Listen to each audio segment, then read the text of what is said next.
Saya senang bisa gabung di Zoom meeting ini. Saya tuh mau bagiin aja, ngulang daripada apa yang tadi pagi saya sharing. Kayaknya ini yang Tuhan taruh. Tadi saya mau cari-cari yang lain, kayaknya Tuhan ini deh kita sharingin. Itu tentang dari Mazmur 90 ayat 12. Bicara tentang kepekaan dan ketepatan. Ya, Mazmur 90 ayat 12 ini katakan, ajarlah kami menghitung hari-hari kami sedemikian, hingga kami beroleh hati yang bijaksana. Jadi kita nih kayaknya perlu ya berdoa, belajar supaya memperoleh hati yang bijaksana. Ini harus didoakan. Ya kan? Karena orang yang punya hati yang bijaksana, dia mengetahui apa yang harus dilakukan, kapan dia harus melakukannya, dan bagaimana melakukannya. Karena orang yang punya hati yang bijaksana, dia punya kepekaan dan ketepatan dalam bertindak sesuai dengan kehendak Tuhan. Karena nih soal ketepatan nih sama Tuhan tuh penting banget. Ya, ketepatan. Saya mau bicara gini. Mungkin Bapak Ibu sudah tahu tentang Matius 7 ayat 21 sampai 23. Nah, di dalam Matius 7 ayat 21-23, itu Tuhan Yesus itu menghardik. Tuhan Yesus itu mengusir orang-orang yang berseru Tuhan, Tuhan, diusir. Mungkin kita kaget gitu loh. Orang-orang ini kan adalah orang-orang yang telah melakukan pekerjaan Tuhan. Ya kan? Tapi kenapa kok mereka kayak dihardik, diusir? Tuhan bilang, aku nggak kenal kamu. Ya kan? Kata kuncinya itu adalah apa? Saya melihat yaitu bukan setiap orang yang berseru kepadaku Tuhan, Tuhan yang akan masuk ke dalam kerajaan sorga, melainkan dia yang melakukan kehendak Bapakku yang di surga. Jadi rupanya di sini bicara tentang apa? Ya kan? Ini bicara tentang karena mereka ini nggak melakukan atau mengelola segala berkat Tuhan di dalam ketepatan. Walaupun mereka sudah layanin gitu. Jadi Tuhan tuh ingin, kan kita udah tahu, kita punya ibu bapak, kita ini Tuhan tuh memberkati kita kan dengan waktu, time, talent, ya, treasure, kekayaan, opportunity, kesempatan-kesempatan, hubungan, relationship, atau trust, kepercayaan. Nah, Tuhan tuh mau kita tuh gunain ya di dalam kepekaan dan ketepatan supaya nama Tuhan dipermuliakan. Intinya kita mau nyenengin Tuhan. Saya mau kasih contoh nih. Kita tahu kan, coba dipelajari di Alkitab ya. Pada waktu masa-masa Paskah, itu ada 3 pihak yang melayani Tuhan Yesus. Yang pertama, yang pada waktu Prapaskah, siapa namanya? Maria. Maria saudara Marta dan Lazarus. Alkitab bilang di dalam Yohanes pasal 12, ya, Maria tuh ngambil setengah kati minyak narwastu yang murni, yang mahal harganya, lalu meminyaki kaki Yesus, menyekaknya dengan rambut, dan bau minyak semerbak di seluruh rumah itu. Ya, di dalam ayat ke-7, Yohanes 12 katakan, Yesus bilang, biarkanlah dia melakukan hal ini mengingat hari penguburanku. Jadi Maria mengurapi Yesus ya untuk mengingat hari penguburannya Yesus. Dia bawa minyak narwastu.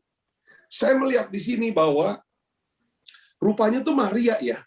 Maria tuh memang udah nyiapin, sudah menyimpan minyak narwastu. Dan Maria tuh tahu bahwa kelak Yesus tuh akan mati dan dikuburkan. Lalu dia mempersiapkan satu persembahan, satu penyembahan yang terbaik. Nah, pada hari itulah Maria memutuskan untuk memakai minyak narwastu sebelum hari Yesus mati, disalibkan, dan dikuburkan. Kita lihat sini ibu-ibu ya, Pak Fran, bahwa Maria ini melayani di saat yang tepat, di mana Yesus masih hidup. Yesus masih bisa merespon, masih bisa merasakan penyembahan dan persembahan Maria.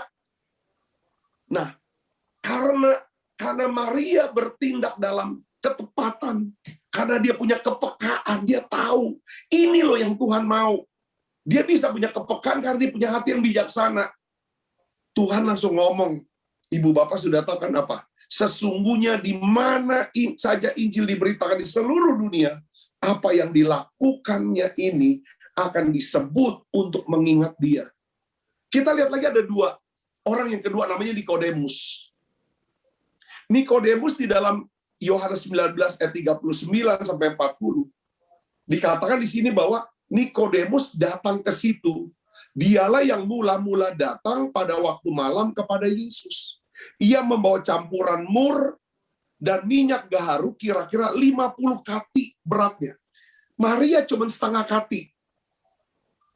Tapi Nikodemus dia bawa berapa? 50 kati atau 30 kilo.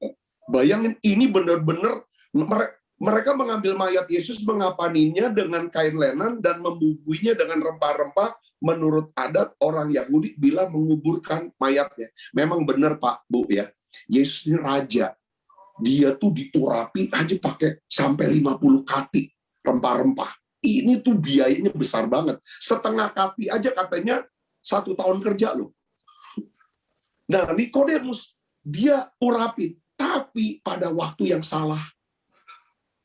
Yesus sudah mati, Yesus sudah jadi mayat, baru respon. Yesus nggak bisa merespon, nggak bisa merasakan. Itu orang yang kedua, ya kan? Orang yang ketiga adalah siapa? Maria Magdalena, Maria ibu Yakobus, Salome. Mereka bawa rempah-rempah untuk mengurapi Yesus. Pada waktu Yesus sudah bangkit. Jadi dari 3 kelompok orang ini, cuman Maria yang bisa melakukan kehendak Tuhan dalam ketepatan. Sehingga kita tahu, setiap kali kita bicara Yesus, kita pasti bicara tentang Maria, perbuatan Maria. Intinya malam ini tuh saya ingin ajak renung. Kita ini sebagai orang Kristen, kalau kita bisa bergerak, hidup dalam ketepatan, apa yang Tuhan mau, saya yakin dampaknya luar biasa buat hidup kita. Tuhan bisa memberkati kita dalam segala aspek, baik rohani, jasmani, hubungan sosial maupun keuangan. Bahkan kita bisa jadi berkat yang besar. Ibu bapak, saudaraku yang kasih Kristus. Nah, memang ini yang tadi saya tuh dapetnya gini. Tuhan tuh udah berkatin kita tentang waktu, time, talent, treasure, opportunity, relationship, trust. Sekali lagi Tuhan tuh mau kita bisa menggunakannya di dalam kepekaan dan ketepatan. Ya kan? Supaya nama Tuhan dipermuliakan. Makanya di dalam Mazmur 90 ayat 12, saudaraku yang kasih Kristus, di sini, ini kan Mazmur yang ditulis oleh Musa ya. Habis 90 kan 91. Itu tentang yang kita tahu lah Mazmur 91. Ya kan? Dia bilang, ini kan sebelumnya tuh ayat sebelumnya masa hidup manusia itu cuma 70. Kalau kuat 80. Ya kan? Yang kesusahan gini. Lalu ayat 12, ajar kami menghitung hari-hari kami sedemikian hingga kami beroleh hati yang bijaksana. Jadi kayaknya kita penting menghitung. Kata menghitung itu artinya gini ya. Kita bisa ngukur gitu loh. Ini kira-kira mau kerja apa? Saya sih terjemahin sehari-harinya begini. Saya tuh suka goes. Kita harus mengukur kita punya power atau kekuatan. Kalau kita mau goes 50 kilo, jadi nggak bisa kita gas tuh 50 kilo pertama, 5 kilo pertama, 10 kilo kita gas habis, lalu kilometer berikutnya kita udah nggak ada tenaga. Itu sama juga seperti seorang punya gaji 1 bulan misalnya 3 juta. Hari sebulan tuh 30 hari. Kalau kita keluarin habis 2 hari, 3 juta itu ke 28-nya nggak ada. Poinnya gini, kita tuh tiap kita kan punya tanggung jawab. Sebenarnya Tuhan tuh bisa beri loh pada kita. Tuhan, aku mau nih diberikan umur supaya saya bisa selesaikan tugas sebagai orang tua. Anak-anak nih bisa selesai, ini bisa selesai. Tuhan, aku tuh mau selesaikan ini. Saya percaya di mana kalau kita minta penugasan dari Tuhan, Tuhan akan cukupkan apa yang kita butuhkan, termasuk panjang umur. Bisa selesai, karena dengan panjang umur aku akan kenyangkan dia. Kenyang itu artinya, ya puas, selesai semua. Nah di sini penting. Nah oleh karena itu, saya bicara tentang ngitung tuh bicara tentang ketepatan. Bicara tentang ketepatan. Singkat aja ya Pak ya, Bu, pokoknya langsung to the point.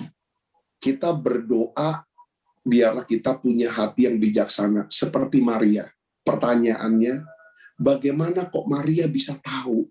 Tuhan tuh maunya tuh, tradisi Yahudi memang diurapi pada waktu udah mati. Tapi Tuhan maunya diurapi pada waktu hidup. Ini kan kadang-kadang tuh kita udah tahu tradisi, ini kan udah biasa begini. Tapi kalau kita punya hati bijak, kita bisa peka, lalu kita melakukan sesuatu dalam ketepatan.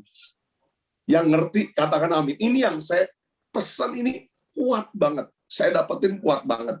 Ya, Ibu Bapak. Nah, saya melihat Maria kok bisa? Karena satu, saya lihat gini. Di dalam Lukas 10 ayat 39 sampai 42, ya, itu kan cerita di mana Maria, Marta layani Yesus. Maria di situ dikatakan duduk dekat kaki Tuhan, ayat 39-nya, dan terus mendengarkan apa? Perkataannya. Perhatikan, terus mendengarkan perkataannya. Jadi Maria tuh orang, ini namanya tamu Yesus. Kekuatan daripada Tuhan. Kalau Tuhan bekerja tuh bukan dari perkataannya. Dari sejak awal, kalau kita baca Kejadian 1 itu, Tuhan tuh bekerja lewat firman. Lewat firman-Nya. Nah, Maria tuh tahu, Yesus ini Tuhan. Ketika Tuhan bisa berbicara, kalau dia bisa dengarkan perkataannya, itu luar biasa. Itu hal yang luar biasa. Nah, makanya di sini dikatakan bahwa, ya saya tuh suka ngomong, kita ini ya sekarang nih, kita mendengarkan untuk menjawab. Kita bukan mendengarkan perkataan. Jadi ada satu semacam, apa namanya, Ibu Bapak, saya tuh ada seperti kayak gini, dalam ketepatan gini kan, saat orang yang kita kasih atau hormati ini sedang bicara, misalnya kan ada beberapa pilihan yang kita bisa buat. Pertama, kita mendengarkan dan memperhatikan perkataannya. Nah, Maria ini tipe orang seperti ini, sehingga dia punya hati bijaksana, dia bisa punya kepekaan dan ketepatan dalam bertindak. Tapi ada juga orang, dia bisa mendengarkan, tapi dia nggak memperhatikan perkataannya. Salah satu contohnya adalah apa? Murid-murid Tuhan. Siapa sih yang paling ini gampang? Simon Petrus. Tuhan tuh pernah ngomong gini, aku harus ke Yerusalem, menderita sengsara, ya kan? Lalu aku mati, dikuburkan pada hari ketiga, aku akan bangkit. Jawaban Petrus apa? Bapak Ibu tahu nggak apa? Sekali-sekali didorong. Nggak sekali-sekali, janganlah terjadi seperti itu. Lalu Yesus bilang, nyala kamu iblis. Ya dah. Jadi dia tuh nggak dengar kata pada hari ketiga dia bangkit. Murid-murid tuh nggak, dia cuma dengar tapi nggak perhatikan kata-katanya. Makanya Yesus pada waktu Yesus menderita sampai mati di salib, semuanya lari. Karena mereka nggak tahu. Sebenarnya Yesus sudah ngomong tuh sampai, kalau misalnya sampai 3-4 kali ngomong soal itu. Nah ini bicara itu. Tapi ada juga orang, ya saudara, atau kita mungkin ya, kalau orang lagi bicara, kita akan sambil dengan ngetik-ngetikin handphone, lihat-lihat HP, jawab-jawab sambil telepon. Nah di sini saya melihat saudaraku latihan untuk mendengarkan. Kayak kadang-kadang, bagaimana sih aku dengar firman, suara Tuhan, dengar apa maksud Tuhan dalam itu. Itu tuh tergantung pada kita ini orang yang bisa fokus atau tidak.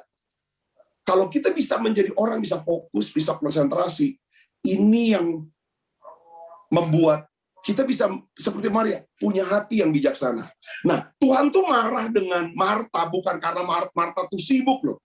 Coba Ibu Bapak perhatikan deh, perkataan Tuhan, Tuhan tidak marah menegur karena kesibukannya Marta.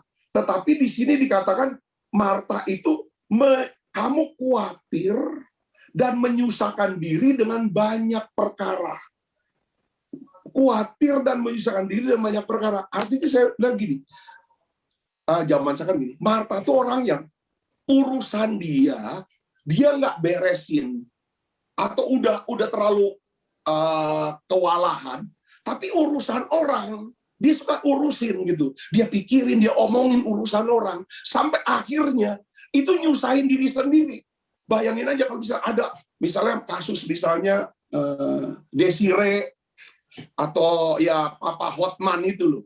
Kadang kan banyak orang mikirin, ngomongin, lihat itu. Ini kadang-kadang tuh bisa mencuri sukacita kita juga.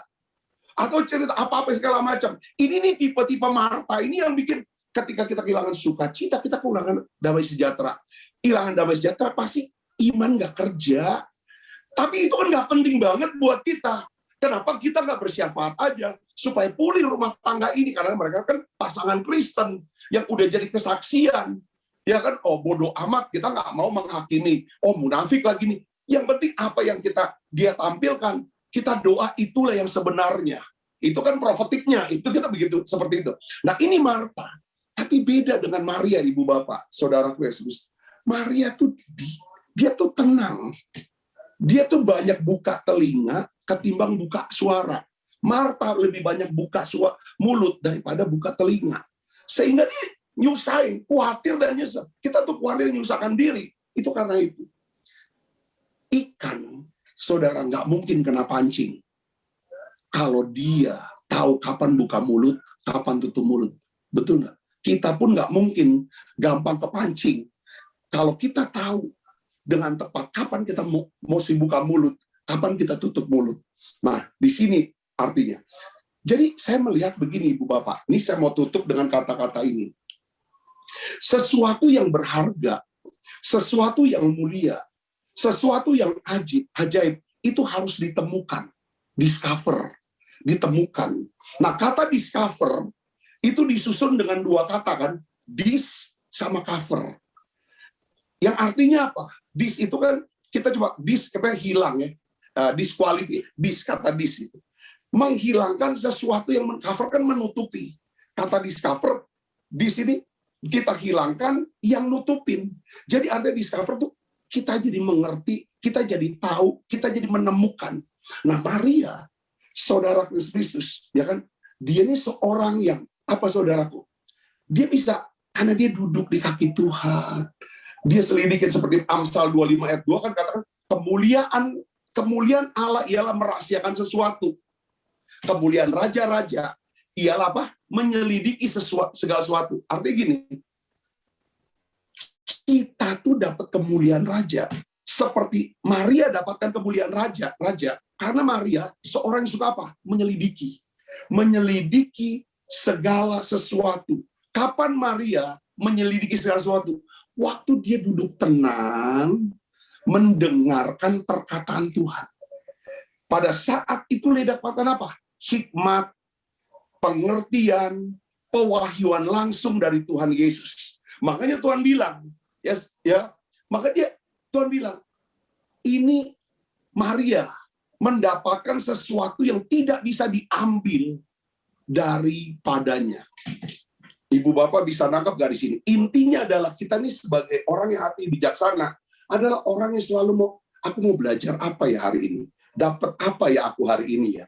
Ya kan? Kira-kira oleh karena itu aku nih untuk bisa ngomong dalam ketepatan, bereaksi secara ketepatan, ini yang bisa menyenangkan dari Tuhan. Ya kan? Apa yang harus kita buat?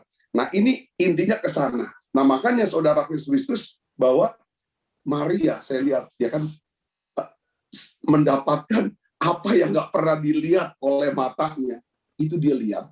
Apa yang nggak pernah didengar oleh telinganya, Maria mendengar. Apa yang nggak pernah didengar oleh telinganya, Maria menerima sesuatu yang tidak pernah timbul dalam hatinya. Karena apa? Karena Maria memiliki hati yang bijaksana, sehingga ia bisa bertindak sesuai dengan kehendak Tuhan dalam kepekaan dan ketepatan.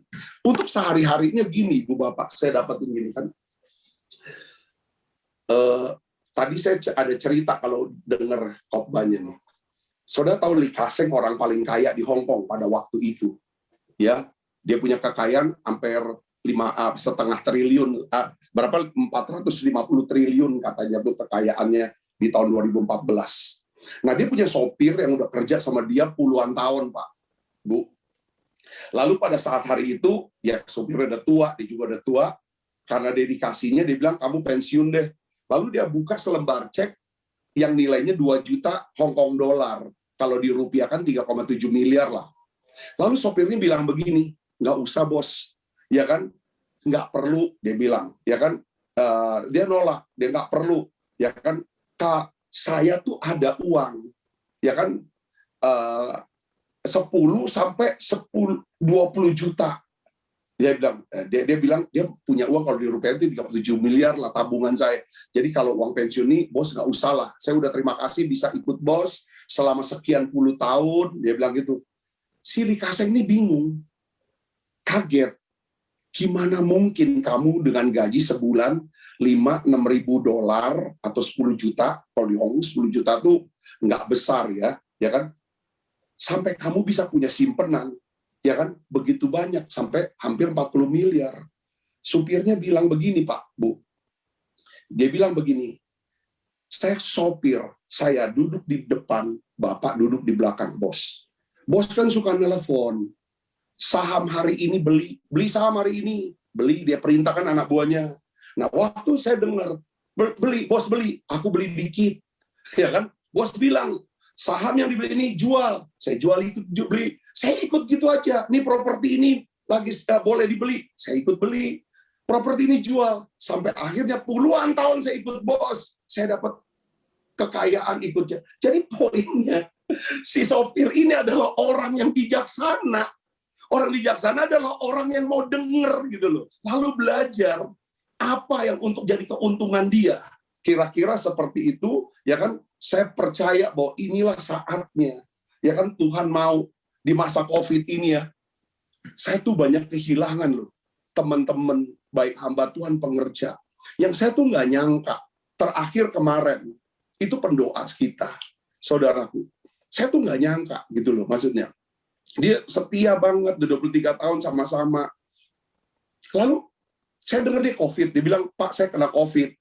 Ya, papa saya juga, mama saya juga sekeluarga. Jadi ada 11 orang kena COVID. Terus pada hari di mana dia bilang, mama saya meninggal. Dia bilang gitu. Sudah, kami doa. Saya doa lama sekali sampai dia dilawat, dia nangis. Lalu setelah itu dia bilang, saya lega. Saya ikhlas mama meninggal. Dia bilang gitu. Saya juga puas, lega. Tapi saya lihat tuh, kamu gimana? Saya swab terakhir, saya yakin saya udah sembuh lah. Memang badannya sehat, gak ada masalah. Itu hari Kamis ya ini. Lalu saya dengar kabar, itu hari Kamis, Jumat, dia masih baik. Kok hari Senin, suaminya telepon saya. Dia bilang, saya mau ngomong apa ya sama Pak Sabta ya. Dia bilang begitu. Kenapa, ada apa? Dia bilang, istri saya meninggal. Nah, saya kaget. Kan nggak kritis, nggak sakit. Ya kan? Sudah kaget saya. Lalu beberapa hari kemudian, papanya meninggal. Dia meninggal. Semua, beberapa. Saya dapat pemikiran di masa pandemi. Kita tahu, kita sadar ya, bahwa hidup itu singkat. Kesehatan itu penting banget.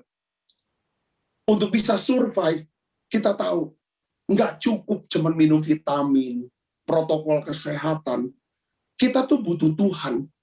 Makanya kenapa saya lihat ya, Daud ya, dia bilang, satu hal yang ku minta, itulah yang ku ingini, untuk tinggal dalam rumah Tuhan, ya kan, seumur hidupku, dan menikmati kebaikan Tuhan. Kenapa kok Daud berdoanya minta supaya tinggal di rumah Tuhan? Kalau ibu bapak baca ya di Mazmur, pertama, Daud tahu di rumah Tuhan, kalau dia di rumah Tuhan itulah Alkitab katakan, Tuhan menjawab doanya di rumahnya. Kalau sekarang rumah Tuhan bicara sekitar, tubuh kita, gereja bisa, atau hadirat Tuhan. Yang kedua, Alkitab katakan begini di Mazmur, ya, kita akan kenyang dengan segala yang baik di rumah Tuhan. Yang ketiga, di rumah Tuhan itu ada perlindungan. Zoom seperti ini juga saya pikir di rumah Tuhan, ya, kumpulan orang percaya, kita dengar firman, kita doa. Saya saya tangkap satu hal. Kita harus minta hati yang bijaksana. Tuhan, kapan saya harus ngomong? Apa yang saya buat? Supaya kita terus dalam ketepatan, kita tidak tahu. Ya kan? Karena COVID ini kan nggak kelihatan gitu loh. Terus beberapa tiba-tiba, bukan cuma itu, tiba-tiba antara bisnisnya lah, habis semua. Dia baru dapat kredit sekian miliar untuk proyek. Dia kan dapat proyek, udah oke. Proyeknya nggak ada, kreditnya udah cair. Dia bingung duitnya untuk apa. Datang teman baik. Sudah, aku pakai aja duit kredit kamu, aku kasih untuk investasi aku sebulan sekian. 3 bulan dikasih returnnya itu, imbalannya. Saudara, setelah itu 8 miliarnya hilang. Saudara, terus akhirnya bingung segala macam. Makin hari ini, saudara, saat satu hari, makanya kalau hati kita melekat sama Tuhan, maka Tuhan janji, aku akan meluputkannya, aku akan melindunginya. Kalau dia berseru kepadaku, aku akan menjawab dia. Aku akan sertai dia dalam kesesakan. Ini kira-kira yang sharing saya, Pak Fran, ibu-ibu. Saya berdoa biar ini menjadi berkat. Kita doa tiap hari, minta punya hati yang bijaksana. Supaya kita punya kepekaan dan ketepatan. Tutup mata kita akan berdoa, yuk. Ola bakashin milaba. Oh ya Bapa, dalam nama Yesus, berikan kami hati yang bijaksana. Ya Tuhan, supaya kami, Tuhan, ya Tuhan, kami bisa, ya Tuhan, hidup dengan baik, dengan bijaksana. Kami punya kepekaan. Kami bisa bertindak dalam ketepatan. Aku berdoa, berkat-Mu turun untuk Pak Frans, semua ibu-ibu ya Tuhan yang hadir di Zoom meeting ini, Tuhan, fellowship kami. Sekali lagi Tuhan, aku minta bungkus kami dengan kuasa darah. Biar hati kami terus melekat kepada Tuhan. Kami terus mencintai Tuhan. Kami suka ya Tuhan duduk di kaki Tuhan. Menyembah-Mu ya Tuhan. Ada dalam hadirat-Mu ya Tuhan. Mendengarkan perkataan-Mu ya Tuhan. Biarlah ya Tuhan kami menjadi orang yang suka menyelidiki, ya Tuhan, mencari ya Tuhan, daripada ya Tuhan, kebenaran firman-Mu. Bapa, di dalam nama Yesus, terima kasih Tuhan, pakai ya Tuhan fellowship ini, ya Tuhan, untuk menjadi berkat, banyak jiwa dapat diselamatkan. Terima kasih banyak Bapa. Terima kasih Allah Roh Kudus. Dalam nama Yesus saya berdoa. Haleluya. Amin.